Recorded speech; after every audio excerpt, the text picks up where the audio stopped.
Gulshan Kumar murder case. Gulshan Kumar दुआ एक भारतीय फिल्म और संगीत निर्माता और व्यवसायी थे, जो बॉलीवुड उद्योग में super cassettes industries private limited music label के संस्थापक थे।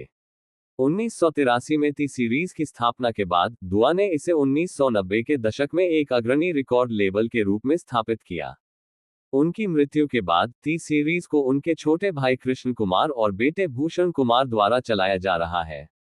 उनकी बेटियां तुलसी कुमार और खुशहाली कुमार भी पार्श्व गायिका हैं।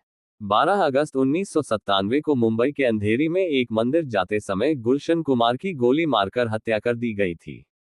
3 हमलावरों ने उन्हें 16 गोलियां मारी थीं, जिससे उनकी मौके पर ही मौत हो गई। 30 अगस्त 1997 में संगीतकार जोड़ी नदीम श्रवण के संगीतकार नदीम अख्तर सैफी को गुलशन कुमार की हत्या में सह साजिशकर्ता घोषित किया गया था। कुमार ने कथित तौर पर अपने एल्बम है अजनबी को उचित प्रचार न देकर नदीम को नाराज कर दिया था। बाद में नदीम को मामले से बरी कर दिया गया। तब से वह यूनाइटेड किंगडम में है। अक्टूबर 1997 में टिप्स के मालिक रमेश तौरानी को भी अपराध को बढ़ावा देने के आरोप में गिरफ्तार किया गया था।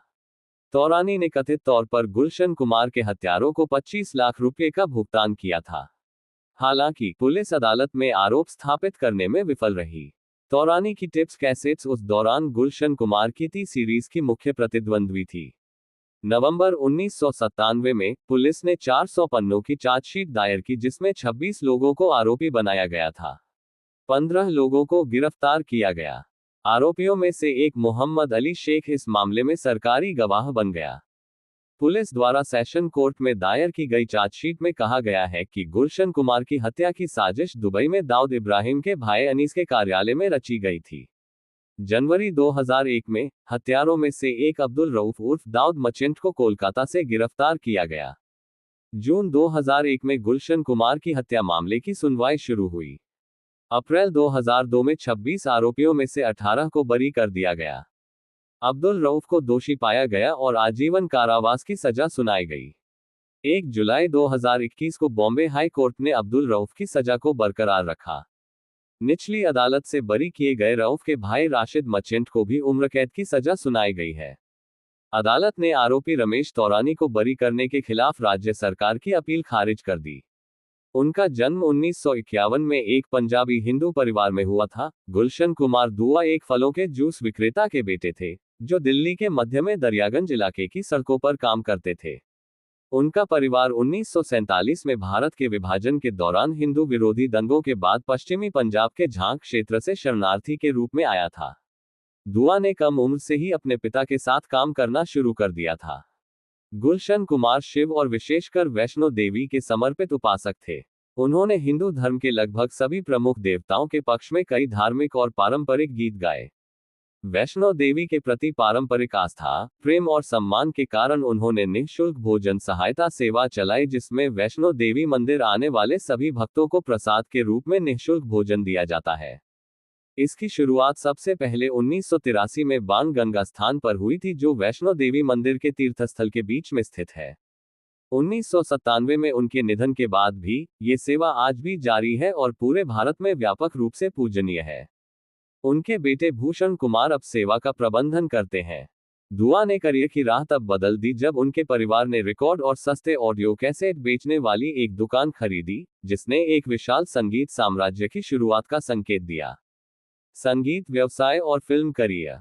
गुलशन कुमार ने अपना खुद का ऑडियो कैसेट ऑपरेशन शुरू किया, जिसे सुपर कैसेट्स इंडस्ट्रीज के नाम से जाना जाता है, जो एक लाभदायक व्यवसाय में बदल गया। उन्होंने नोएडा में एक म्यूजिक प्रोडक्शन कंपनी शुरू की। जैसे जैसे उनका व्यवसाय बढ़ने लगा, वे मुंबई चले आए। बॉलीवुड में उनकी पहली फिल्म 1989 में लाल दुपट्टा मलमल का थी। अगली बड़ी हिट 1990 में आशिकी थी, जिसे नदीम श्रवण के संगीत के लिए याद किया जाता है। उनकी अन्य फिल्मों में बाहर आने तक, दिल है कि मानता नहीं, आए मिलन की रात, मीरा का मोहन, जीना मरना तेरे संग और बेवफा सनम शामिल हैं। टी सीरीज संगीत लेबल। 1990 में आशिकी की रिलीज के साथ टी सीरीज भारत में शीर्ष संगीत लेबलों में से एक के रूप में उभरी। 1990 के दशक की शुरुआत में टी सीरीज भारतीय संगीत उद्योग में तेजी लाने के लिए काफी हद तक जिम्मेदार थी। अपने संगीत और फिल्म निर्माण के साथ टी सीरीज की वार्षिक कमाई 1985 में 20 करोड़ रुपए से बढ़कर 1991 में 200 करोड़ रुपए हो गई और 1997 में गुलशन कुमार की मृत्यु के समय तक ये 500 करोड़ रुपए तक पहुंच गई थी। मौत। गुलशन कुमार की 12 अगस्त 1997 को जीतेश्वर महादेव मंदिर, जो कि भगवान शिव को समर्पित एक हिंदू मंदिर है, जिसमें वह रोजाना मुंबई के अंधेरी पश्चिम उपनगर जीत नगर में जाते थे, के बाहर गोलीबारी में मृत्यु हो गई। उन्हें 16 बार गोली मारी गई थी। हत्या के दिन उत्तर प्रदेश सरकार द्वारा उपलब्ध कराया गया उनका अंगरक्षक बीमार था। हालांकि उन्हें 5 और 8 अगस्त 1997 को 2 धमकी भरे कॉल मिले थे, लेकिन कुमार ने जबरन वसूली की रकम देने से इनकार कर दिया। रऊफ और अब्दुल रशीद सहित भाड़े के हत्यारों ने 1 महीने तक टोहली, लेकिन सशस्त्र अंगरक्षक के कारण आगे नहीं बढ़े। 10:40 पर मंदिर से लौटते समय उनका सामना हत्यारों में से एक से हुआ, जिसने कहा, बहुत पूजा कर ली, अब ऊपर जाके करना। प्रारंभ में कुमार बच गए और उन्होंने पास की झोपड़ियों में शरण ली, लेकिन निवासियों ने अपने दरवाजे बंद कर लिए। कुमार को बचाने की कोशिश में उनके ड्राइवर सूरज को दोनों पैरों में गोली मार दी गई। इस हत्या के लिए डी कंपनी नामक मुंबई अंडरवर्ल्ड संगठन को जिम्मेदार माना जाता है।